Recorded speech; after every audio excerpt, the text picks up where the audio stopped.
see here. How'd the changeover go? I'm exhausted just watching Fox Sounds do sit and spin. Oh, are we going? Did we do it? Did we make it? Did we switch? It doesn't seem like it. And maybe we did? Where are we? It says, are we live? I think we did it. Yay! I'm still waiting for Twitch to kind of refresh to make sure we actually made it.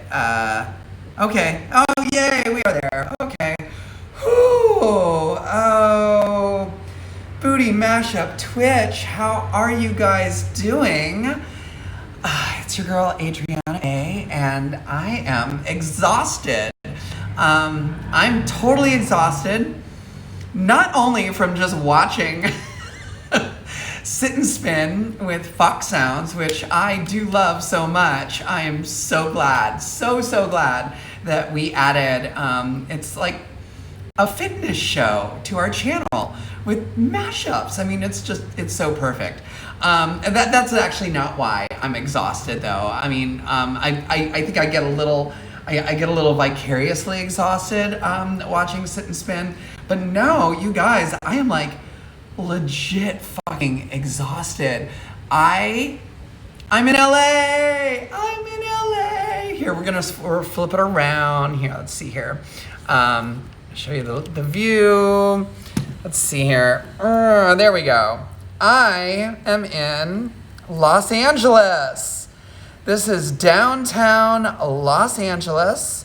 There you go. There's the view right outside the window, which is why I have such gorgeous natural light on my face. Let's adjust this a little bit. Kind of loving, I'm seriously loving this iPhone webcam hack. It's pretty great because this iPhone 11 has a way better camera than my stupid 2012 iMac or my 2013, MacBook Pro. So, I mean, this is looking pretty damn good.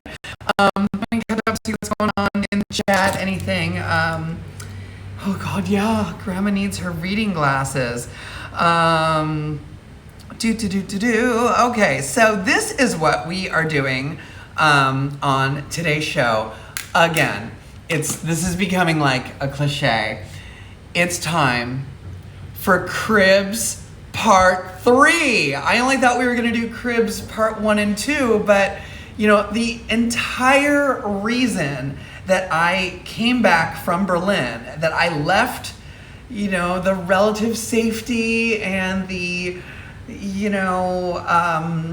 just the less of a shit show that Germany is, and came back to the U.S. I mean, granted, it's California, so I love California, but San Francisco, COVID cases are up. LA, COVID cases are way up. So why the fuck would I come back here, right? Well, you know that expression that, oh my God, my ex used to throw this at me all the time. You need to get your house in order. You need to get your house in order.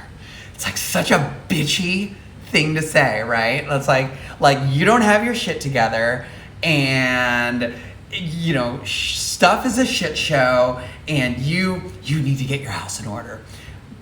But folks, I am literally here in California to get my house in order. I'm moving to Germany, and I need to get my house in order. I had I run 2 Airbnbs, one in San Francisco, one in LA.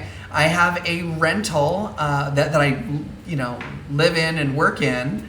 It's basically the Booty Mashup office in San Francisco that I have to get rid of.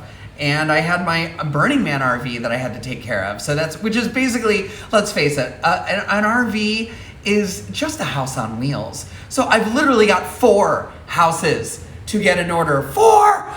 So it was like all this shit to do. So this past week, I have been in Los Angeles. Many of you know, we do a Booty Mashup party. in LA. We used to do it at the Echo. We actually started at the Echo, then we moved downstairs to the Echoplex. We've moved to Los Globos. We've done parties at Resident, which is in DT LA in the Arts District, actually about a 15-minute walk that way. God, where else? I know I'm forgetting some places. Los Globos. Yeah, and the last venue that we were at, that we were just about to, right before the Corona apocalypse happened in March, we were just about to go to every other week again. The party had moved to a monthly schedule, and we were about to go to twice a month or bi-monthly. The word bi-monthly is very confusing because sometimes it means twice a month. Sometimes it means every other month, and you need to know what the context is. So in our case, it was going to be twice a month. We were going to be doing a party at El Cid, which is that way, and also not too far from here. So anyway, I love LA. We've been throwing a booty mashup party here since 2005.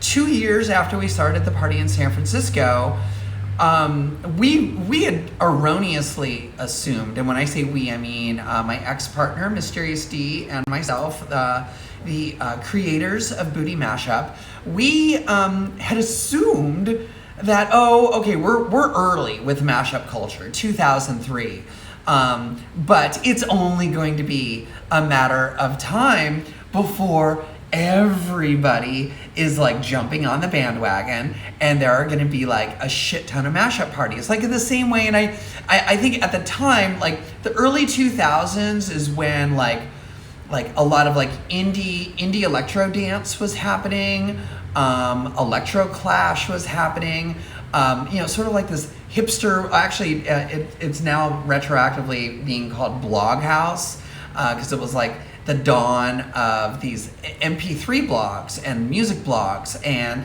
so I would see these parties kind of come and go, when Electro Clash happened.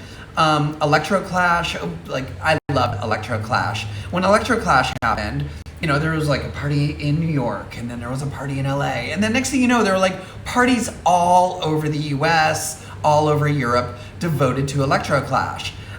Same thing with indie dance and indie rock, all these little indie parties popped up all over the place.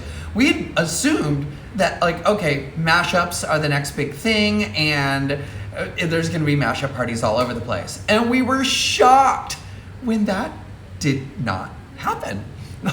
Weirdly, how did that not happen? I don't know, but that's okay. Okay, we got a party concept that nobody is actually, taking the ball and running with it. They're not ripping off our concept. So fuck yeah. We were shocked that there was no party in LA. So we started a party in Los Angeles. We actually connected with a local DJ / promoter who we were connected with via Gaibo. You've heard me talk about this message board before, and we felt weird. He was already doing a mashup Monday is what he called it. It was just a bar night. It was just not really a dance night, just like a bar music night at a local Silver Lake gay bar. So his name was Paul V. So we ended up connecting with him. And we ran the party with him for 7 years. He was basically, he helped us out. That relationship sadly did not end well. I'm not going to get into that, but it just, all I'm going to say about that is that it was very, very, very LA, the way it all went down. But anyway, after DJ Paul V was no longer associated with Booty LA, we took on basically a new manager, because the thing is Mysterious D and I could not be down in LA for every single party. So it's nice to have someone here, on the ground to be taking care of the events when we can't be there. DJ Paul V was that person, but he wasn't doing a very good job of taking care of the events, which sort of soured the relationship quite a bit. But lo and behold, in comes DJ Shy Boy, who had already been a guest DJ many times, and really rose to the challenge. And for like the past 8 years, like 7 or 8 years, has been basically our point person for Booty Mashup in Los Angeles. DJ Shy Boy, and also his partner, DJ Newbar, who incidentally used to do all of our club graphics, all the half and half faces. It got to be too much for me. I like to delegate and farm stuff out. I mean, I like to delegate now. I didn't always used to delegate. I've gotten better at it. And so yeah, like practically all the half and half faces you've probably seen lately, except some of the really old ones, are the result of Mark Newbar, aka DJ Newbar. So I'm actually, right after this weekly meeting, I am getting in my rental car and zipping across town to have a socially distant meetup with them. I have not seen them in a year, and I miss my boys. I miss them so much. I've mentioned so many times how I wish they would make the leap to live streaming so they could join us here on the channel, but they're just, that's not their thing. And so, I respect that.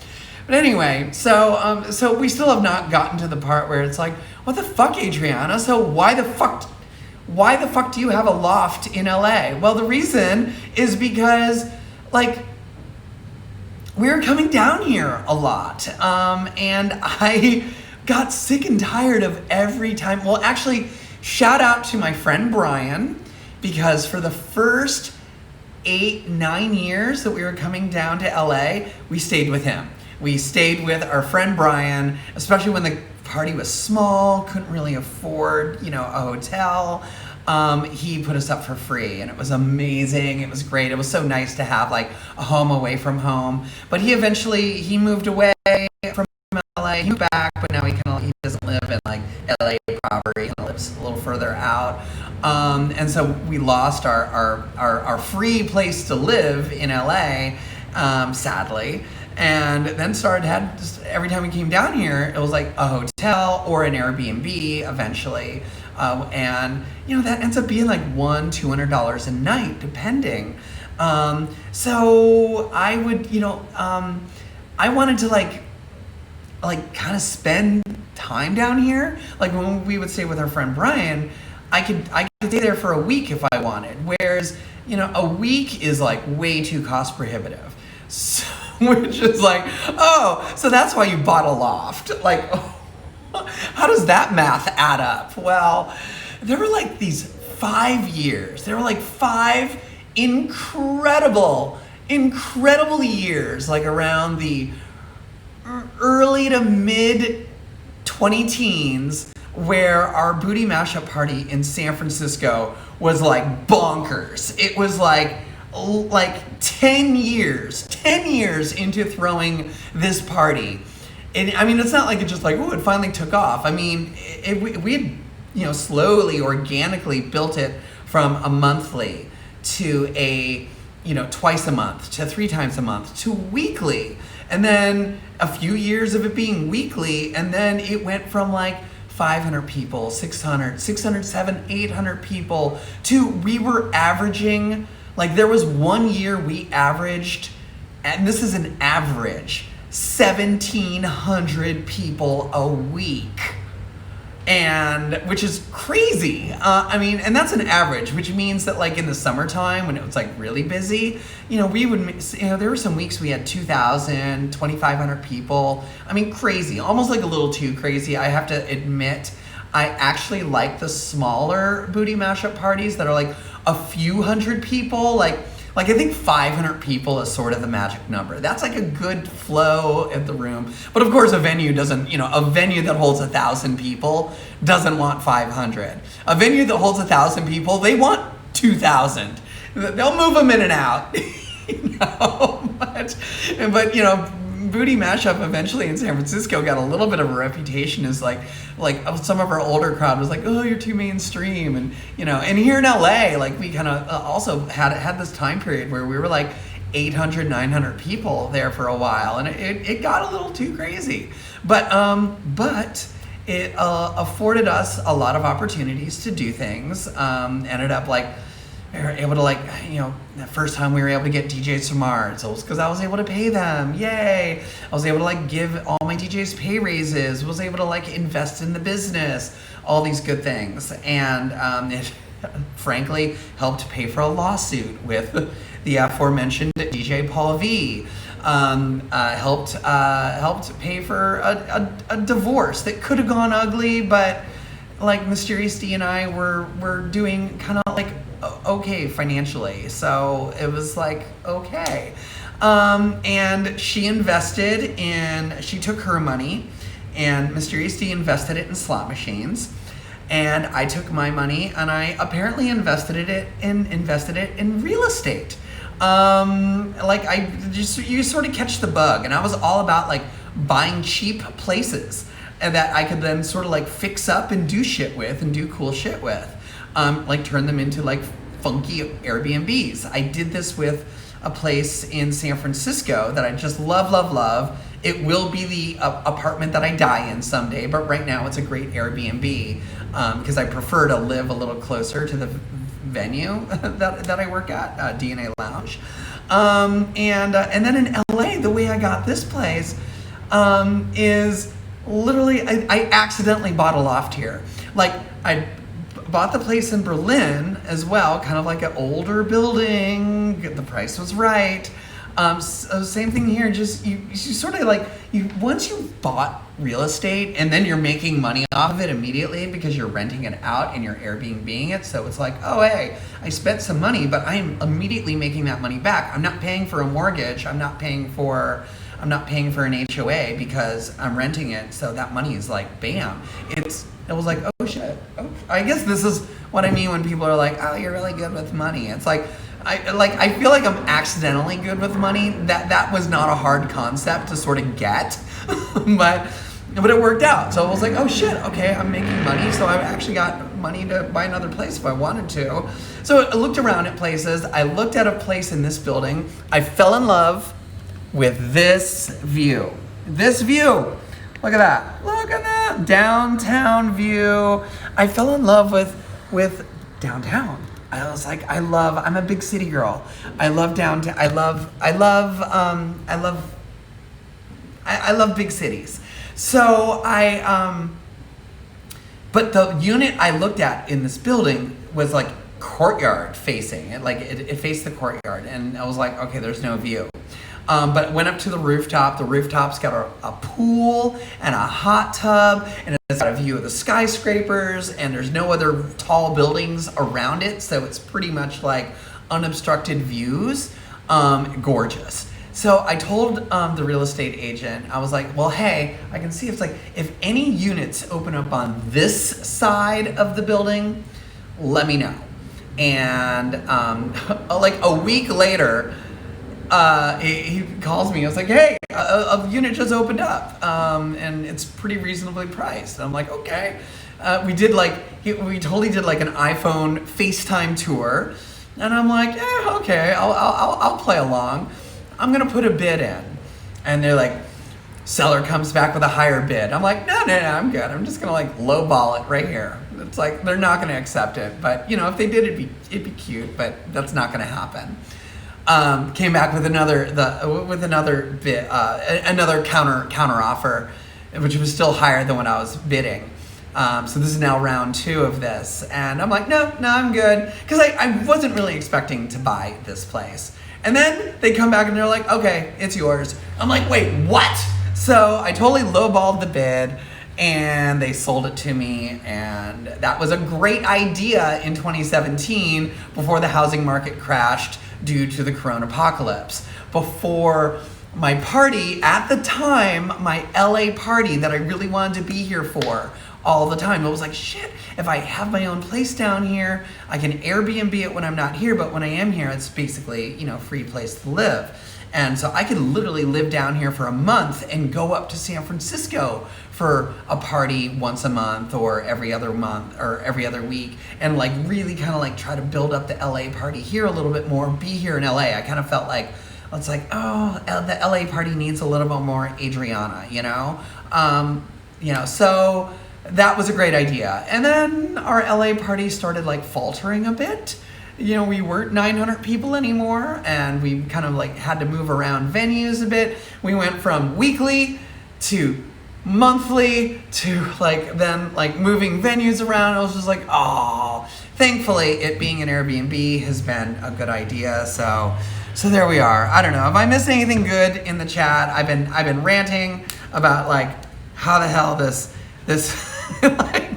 like the economics of stupid Echoplex, Atomic Polo. Yeah, okay, so the problem with Echoplex, not only were we no longer 900 people, which is of course what they want, but also Live Nation bought Echoplex. The Spaceland Productions, the independent music event production company that owned the Echoplex, the Regent Theater. I mean, we've done parties at all of these places.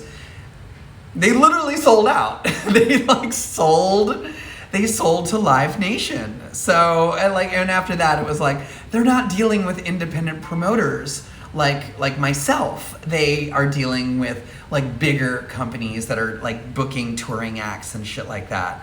Atomic Polo, you've been to that rooftop hot tub? That is awesome. Okay, anyway, are you guys ready for a tour? There we go. It's I'm just kind of quickly scrolling through just to see if I didn't miss anything good in the chat. Mr. Beard Papa, Morphus getting mainstream play. Oh yeah, that Fat Joe music video. Yes, that is all fucking over. All right, so anyway, welcome to Los Angeles. Are you all ready for a loft tour? This is not going to be nearly as involved as the last two weekly meetings with the Cribs edition, because that place is my home. It's the Booty Mashup office. There's a lot of stuff there. There's a lot of artwork. There was just a lot to show. This place, if you rent this out on Airbnb, its selling point, besides the rooftop pool and hot tub, the selling point is minimalist. This is the minimalist DTLA loft. High ceilings, open space, but there's not a lot here. And the reason for that is because when I got it, it was oh God, okay, I got the place. We dealt with everything remotely, and then I got here. I drove down, did a Booty Mashup party, and I was only here for 3 days just because of the way the schedule worked. So I literally had 72 hours to decorate and furnish a loft and make it Airbnb-able. And just I explained this on my listening party on Wednesday. I literally felt like I was on one of those home decorating reality shows where you have 72 hours and $2,000. Go. And that's literally what I did. I decorated the whole place, fixed it up, changed a few things, had to get a keypad lock and just Airbnb stuff. Also IKEA furniture. $2,000 was the budget, and I did it. So I definitely kind of felt I wanted at the end of that whirlwind crazy 72 hours, the whole reveal time. Oh wow! And then they show the before and the after. But unfortunately, my life is not a reality show. It sometimes feels like a reality show, but it's not really a reality show. It should be though. Oh my God! Fun fact. Here in LA, there was a production company that was soliciting myself and Mysterious D. Actually, two different production companies were kind of circling around the whole myself and Mysterious D. The two club promoters that used to be a couple but are now not, and they're breaking up but still running this insanely successful, especially at that time, business. And how the fuck are they doing it? And how, and Mysterious D was a drama magnet. So there was definitely always drama in the club. And of course, a nightlife environment, drama in the club. It probably would have been an amazing reality show. But sadly, it never happened. And there were a couple turns where I think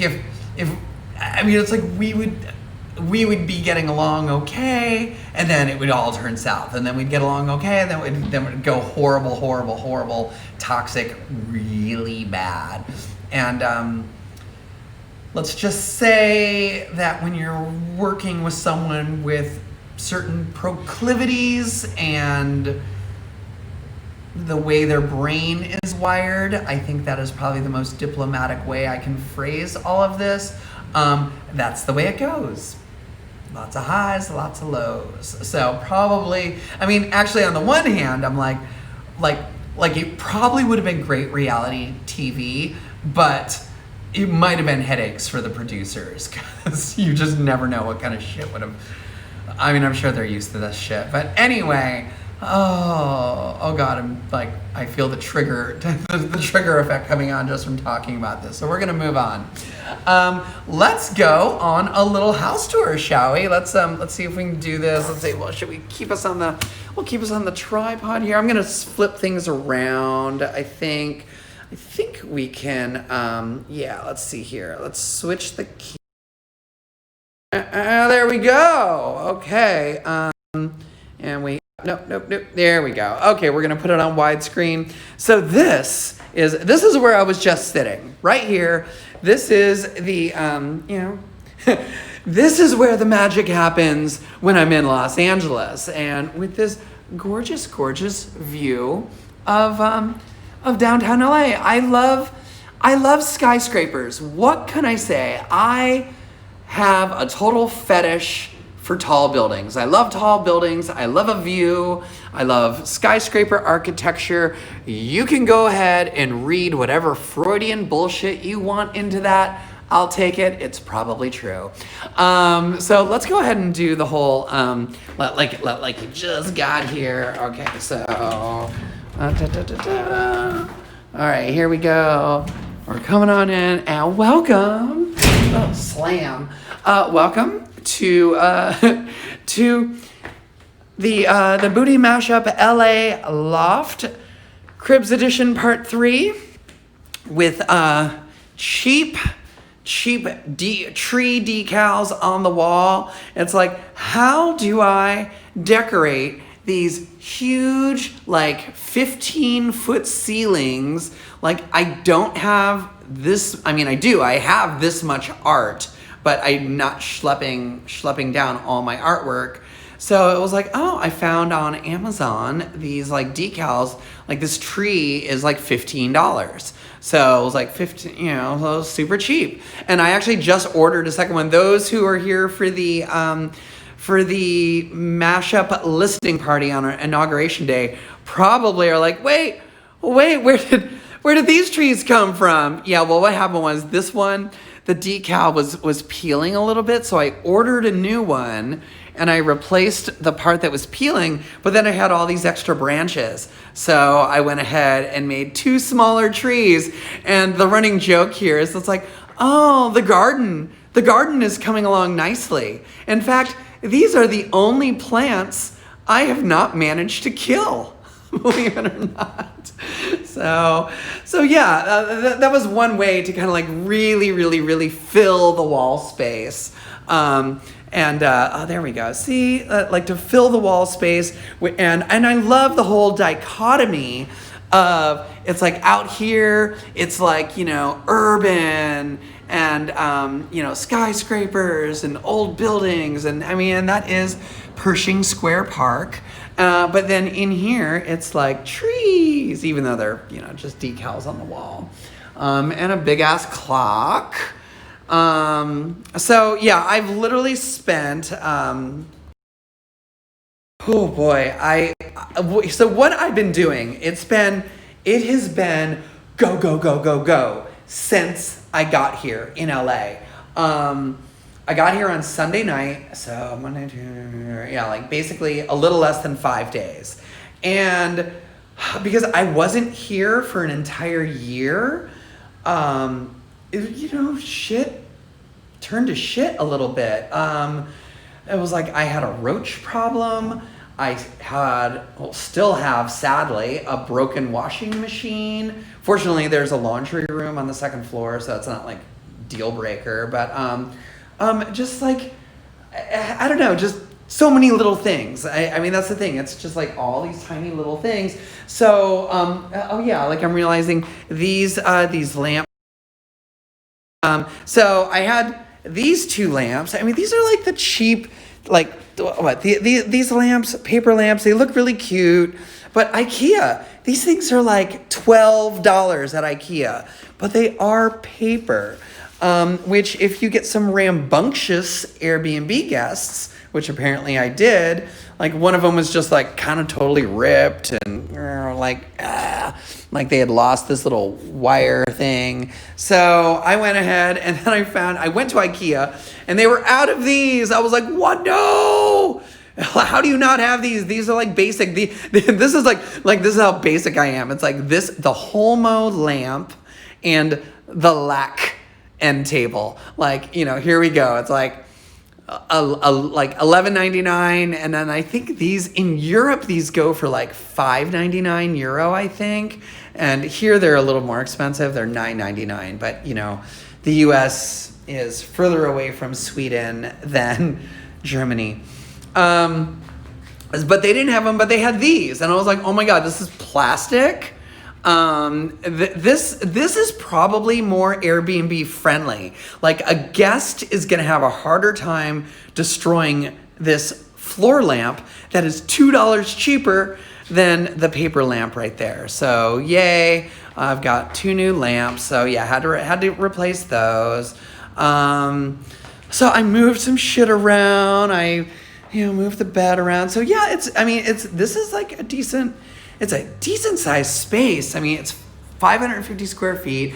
I love the ceiling. It's like that total, New York style loft, industrial ceiling, these huge windows.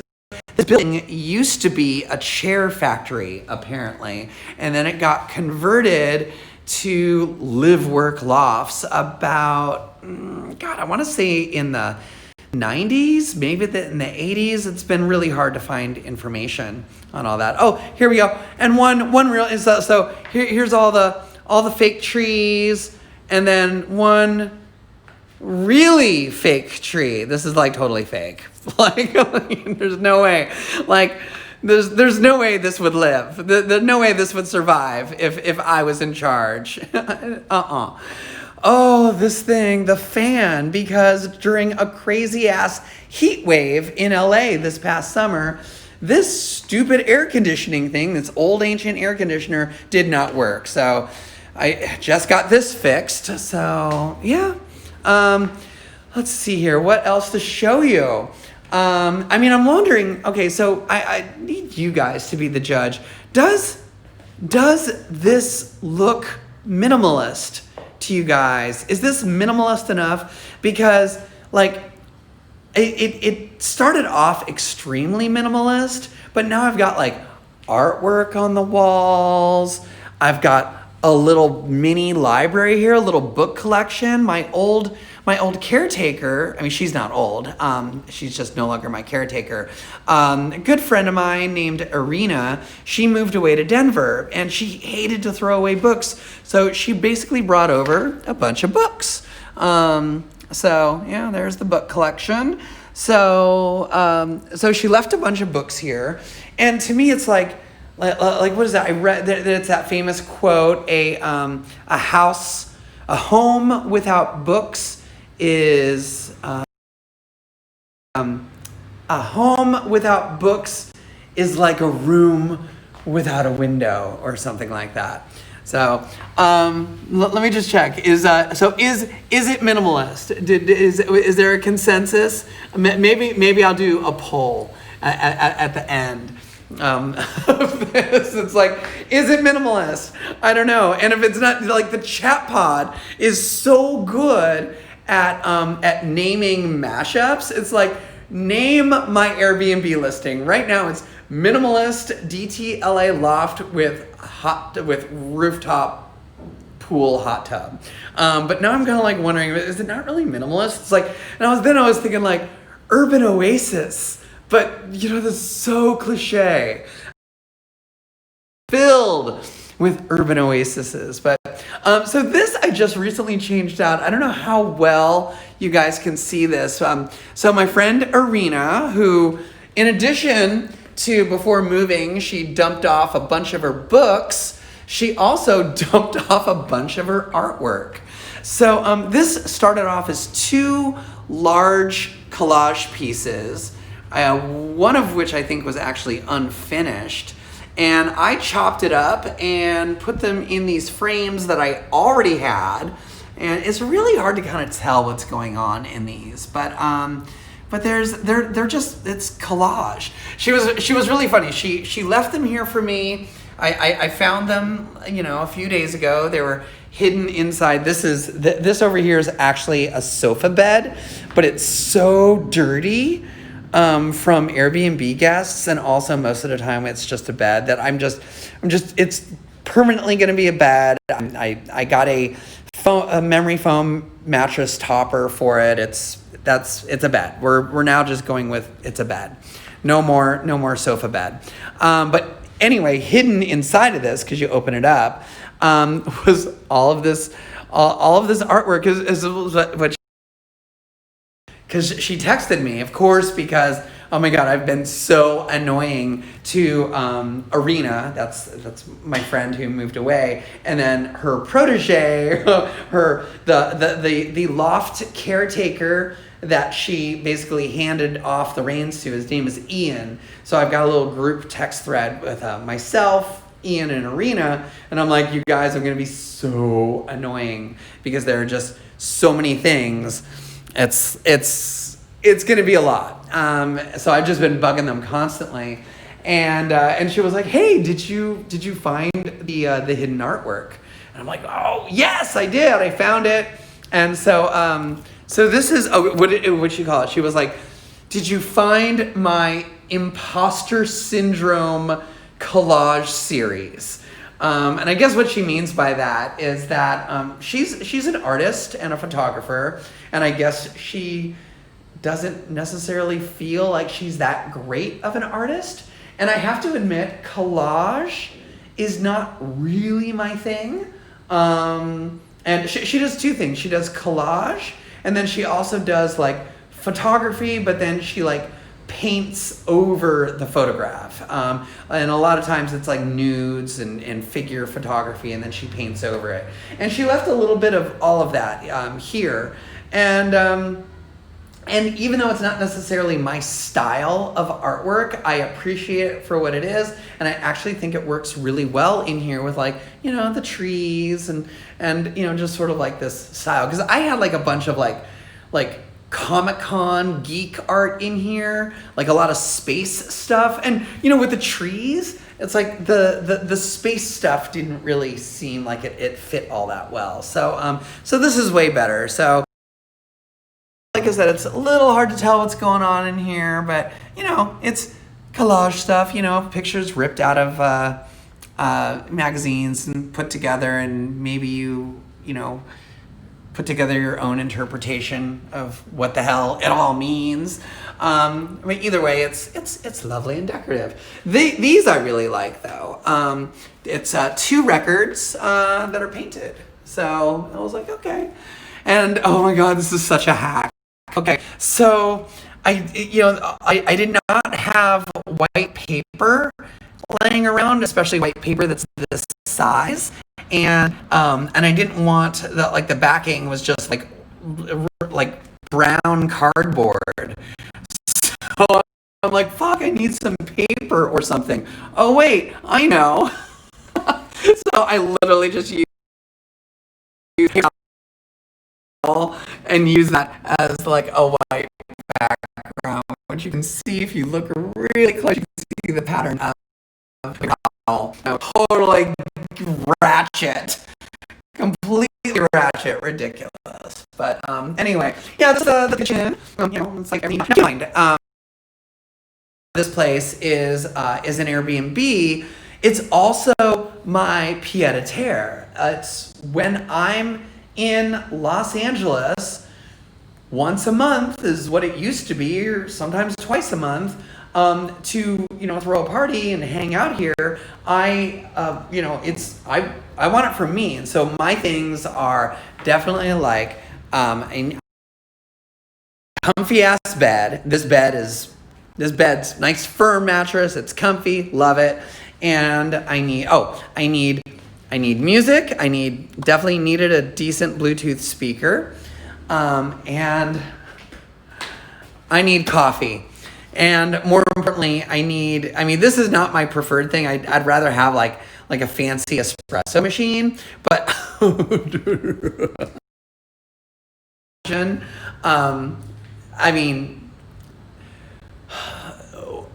you have to idiot-proof an Airbnb. Like, you just have to make things as easy and as simple as possible for Airbnb guests, because otherwise it never goes well. So yeah, this is why I got the good old the Keurig. It's pop it in. Although, oh my God, literally, okay, there is a special for people who it's like, oh great, okay, yeah, it's in the house. Oh, how nice. The host left a bunch of these. Don't then clear out half the drawer and put them and leave with them. So, this literally just happened. The booking that happened right before I got here. My now housekeeper Ian was like, the last guest took about 50 coffee pods. I'm like, what the fuck? Yeah. Just kind of cleared out half the drawer. It was like, I just filled the entire drawer and now there's like 12 left. I was like, there better be a special place in hell for people who do that. It's like, so like, oh, this is, Anyway. There's not a lot of booty mashup shit in this loft, but there is one thing I love very much, and that is this gold record. This was given to me by Joe Stewart, aka Joe Scene Snaps. Scene Snaps has been our club photographer. They started off as Drunk Rockers, then they rebranded to Scene Snaps. He's been our party photographer. Oh God, I want to say like party's been around. The LA party's been around for 15 years. I think 14 years. So this was actually our 14-year anniversary, which was the last anniversary party that we did in Los Angeles, because unfortunately, when we hit the 15-year mark, it was during the global pandemic, so that would have been in August. So we did we celebrated our 17-year anniversary, because that's when like booty mashup started, but the LA party is always 2 years off. So we had already been around for 16 years, but 14 years in LA. And everyone who was dancing for Random Acts at Irreverent Dance, that is the dance troupe that the dance commander herself, Rami, started way back in, I want to say 2006. I'm not sure if Rami's signature is on here. I don't think it is, because I'm not sure she was there that night. But anyway, this is the real life version of the Dance Commander Disco, is Raid. And then there's New Bar, there's Shy Boy, Peter, my fabulous box office door guy. So yeah, and so I love that. I was like, this was just a gift from Joe at Scene Snaps. He makes props and stuff. His side business is making props for film. Like indie films and stuff like that. Working in a prop shop. So he's got all sorts of stuff. So and I think it goes well with these two over here. What else? Oh, this is a new thing I just added. So this is like some poetry album, like spoken word poetry album, some poet, like independent release. And that's the album cover, which is kind of an amazing album cover. And at first I was really hoping that this was a building in DTLA. Like at first I was like, oh, this is my building. It's not. I'm pretty sure this is New York City. But inside the album, I think actually one of those records was used from this. But there was this up here. If you can see it. I don't know. There, she's in the clouds right now. But it was just basically this transparency of the photograph of the nude woman climbing the building. So if you stand just right, you can line her up visually. So here, let's zoom in here, okay? There we go. There she is. Okay, and then if you line her up just right, she's climbing the building. So you can put her wherever you want. There we go. So basically, which mirrors the album cover right there. I literally just added this. It's the little things, right? So I love stupid, cute things like that. When we do Cribs Part 4 at my Airbnb in San Francisco, I'm going to show you some of the cute things that some guests discover and some don't. I like Easter eggs. It's almost sort of like a little Easter egg type thing. I'll show you the bathroom, but it's just we definitely need the wide angle here. The real estate realtor wide angle lens. But I do love this tub. Look at that big ass tub. That's a lovely tub. Oh yeah, more things. That's like this. If you turn this on, the shower, it sounds like an air raid siren. It's like there's something wrong with it. LA water is notoriously hard, so we need to replace this. We need to a lock. Anyway, this is one of my favorite pieces. I love bathroom art. I'll be there for you. Oh, and let's see, what do we got here? Focus. Oh, you're not saying that. Time to potty. You can do it. Let's roll. Love. Oh, it's bathroom art. What can I say? So that's the bathroom with a ladder. This is like so critical. Oh my God, like you have no idea how many times you actually need a ladder to just like, you got to change one of these lights, or like today I had to like fix this stupid thing because it was chirping. So yeah. So here we go. So that's it. And then the last thing, which I know everyone's probably like, what about the shoe? What about the shoe? There you go. There it is. The shoe chair. The shoe chair that has been like, I've owned this shoe chair for like 20 years, I think. Like I tried to get rid of it because look, it's getting a little ripped up. Like Mysterious D and I had cats. I think the cats did this, scratched it up. It then sat out on my balcony, like literally outdoors. This thing sat outdoors on my balcony in San Francisco for the past 7 years because somehow somehow I ended up with this in the divorce, which I'm not complaining. But I was like, oh, it's kind of janky. I should just throw this out. And then never threw it out. It just literally sat out on my balcony for 7 years. So it's super sun damaged. I mean, look, this is, I mean, you can tell, this is what the sun does. Okay, so this is so look at me. Look at this alabaster skin. Okay, I love daylight. I love daylight. I just don't like to be in it directly. I hate direct sunlight. Like, I didn't get to be 852 years old and look this good because I'm hanging out in the sun trying to catch some rays, get a tan, or anything like that. I think people get tans. I'm like, what the fuck are you doing? Here, I'm going to show you what the sun does to your skin. Okay? So, it's been sitting outside for 7 years.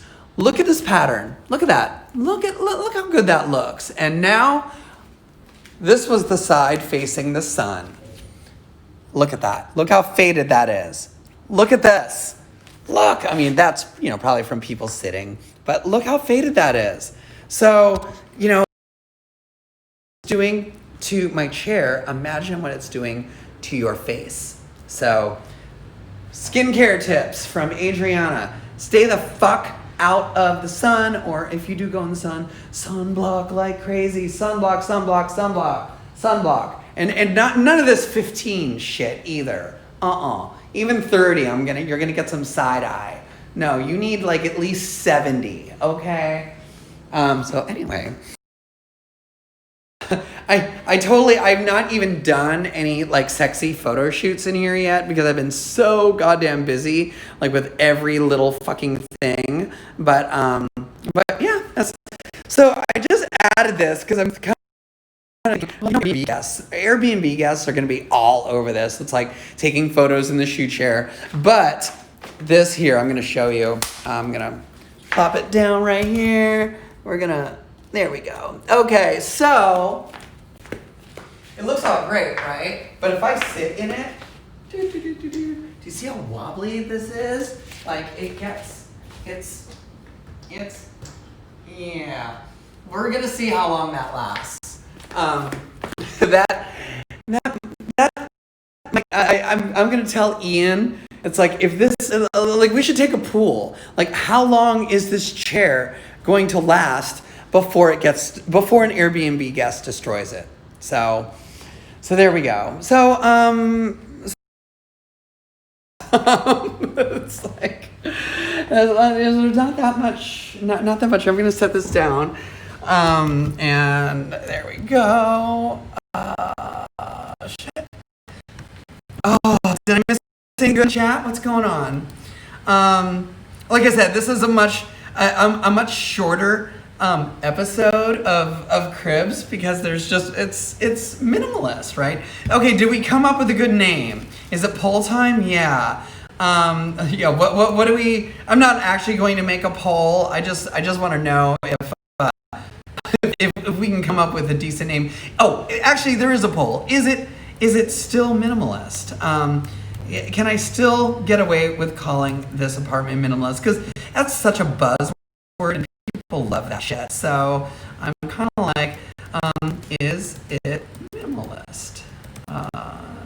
Minimalist. So yeah, or not quite. Okay. And we're gonna do this for 2 minutes. Okay, let's go. Is it minimalist? Let me know if the loft is minimalist. I'm gonna scroll back here, kind of see if I missed anything. Yes, I am vampire confirmed. I thought we already established that. Let's see here. A home without books is a body without a soul. Okay, thank you. Thanks for correcting me on that. I was like, what did I say? Or a home without windows. I mean, they both work, but a body without a soul is definitely, God, that's way harsher. I mean, that's basically saying it's like, oh God, if you have a house or an apartment with no books, you have no soul. Oh, harsh, but true. I love books. It's really really hard for me to get rid of books. Let's see here. Low security Swedish prison. Oh my God, I love that. I love that. A minimalist chic. Yeah, God, I don't know. I'm not sure I could really call this chic, but lifestyles of the fab and mashed. Yeah. Oh, Atomic Polo. Your marriage to D was a reality show. It so was. It so was. Just scrolling back a little bit. I hope this. Oh, Atomic Polo, Marco. Oh, that's who you are, Marco Polo. Okay, yes, you've hung out with me up on that rooftop. Yes. Oh, I miss you, Marco. I wish. God. Oh, it's almost over, right? We've got like a few more months of of corona apocalypse, and then vaccines are gonna happen. El Cid has got that big outdoor area. It's going to be summertime. We're going to open up. We're going to be able to do parties in LA. Like, I suspect we'll be able to do parties in LA sooner than we'll be able to do parties in San Francisco. I strongly suspect, but we'll see. Anyway, we're almost at the end of the show. So you guys. Today, this weekend is Winter Formal, which is, if you were tuned in for Fox Sounds, he was plugging quite a bit because he is one of our DJs for the Winter Formal.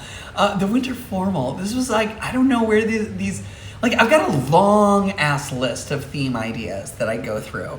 And I don't know if it was the Dance Commander or if it was DJ Time, but somebody came up with the Winter Formal. And it just sounded funny and cute. And it would give everyone an excuse to like dress fancy in the middle of winter for like no good reason whatsoever other than, here we are. So, and I, put the word out. Who wants to DJ? Which one? And DJ Time was all over it because I'm pretty sure it was his idea. And then Fox Sounds, who doesn't jump in for too many of the themes, but was like all about it. It's like Winter Formal, yes, that's mine, because he knows how to dress up and be classy and be smooth. That is like very much on brand for Fox Sounds. So I'm super excited to have both him and DJ Time tonight for the Winter Formal. And then tomorrow, Jupiter Gatling is doing Kesha versus Kylie. And I might be DJing that one. I know that my name is on the flyer, but I'm driving from LA tomorrow.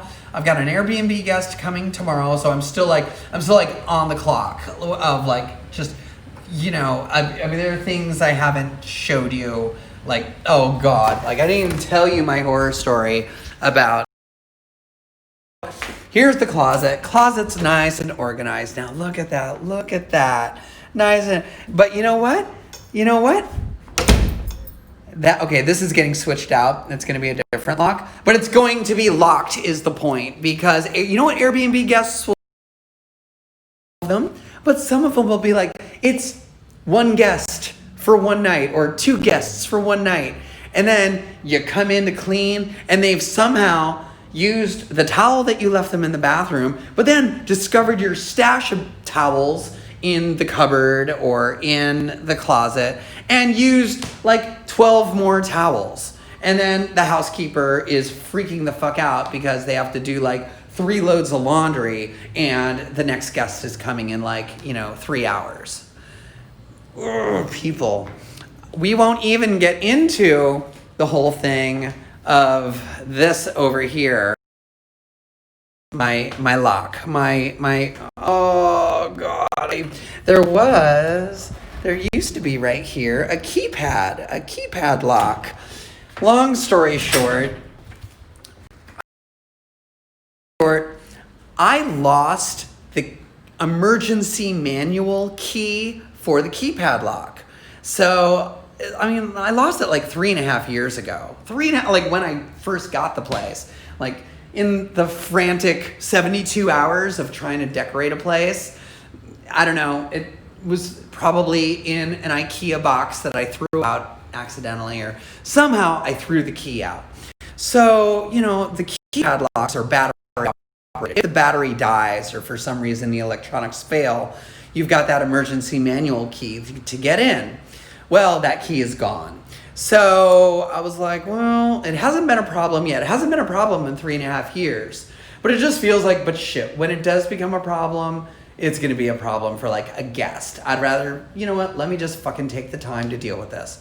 So I called a locksmith. What I should have done is just bought a whole brand new lock and replaced it, because that would have been $100 for the lock, maybe like 20 or 30 bucks for the handyman to replace it. But no, stupid Adriana went ahead and called a locksmith because I didn't want to be wasteful. It is a perfectly good electronic lock. It's worked solidly for 3.5 years. The only problem was I lost the fucking key to it. So I didn't want to like waste a perfectly good lock. So when I called the locksmith, they were like, oh yeah, it might be like $100, $150. And I was like, okay, well, that's about the same as what I would pay for a handyman and a new lock. Well, the locksmith comes, ends up being, well, he tries to charge me $430. I bitched and complained, got him down to $250. So $250 for a locksmith to basically cut a new key for me. Which then proceeded to be a complete waste of time and money and energy, because I ended up locking I also trying to do preventive maintenance. I'm like, oh, you know what? When was the last time I check in with Ian, my housekeeper? Hey, when was the last time you changed the battery in that keypad lock? Oh, I've never changed the battery. Oh, okay. Well, let me fix that problem. Take it apart, install the battery, put the keypad and doorknob back on. Guess who totally fucked up the installation of the keypad lock? This bitch. Guess who didn't realize that the installation was completely fucked up until they were outside the apartment, door closed, lock not working. Punch in the keypad, it goes click, I hear it click, I turn the doorknob, nothing happens.